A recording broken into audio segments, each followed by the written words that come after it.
बिस्मिल्लाहिर्रहमानिर्रहीम। तर्जुमा, अल्लाह के नाम से शुरू जो निहायत मेहरबान रहमत वाला है। आप देख रहे हैं दिल से बातें 454, जहां कहानियां बनती हैं सबक और बातें जाती हैं दिल तक। बदसूरत बत्तख का बच्चा।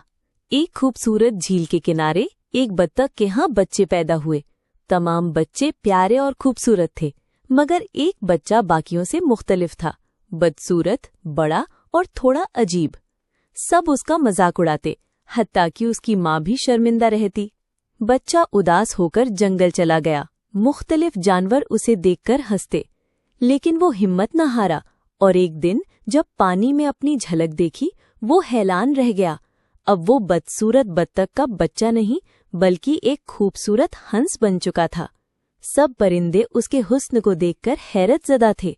सबक ये है कि कभी किसी की मौजूदा हालत पर फैसला न करें। हर शख्स में खूबसूरती होती है, सिर्फ वक्त और सब्र की जरूरत होती है। अगर कहानी दिल को लगी हो तो दिल से शेयर कीजिए, और हाँ, सब्सक्राइब करना मत भूलिए। मिलते हैं अगली बात में, सिर्फ दिल से बातें 454 पर।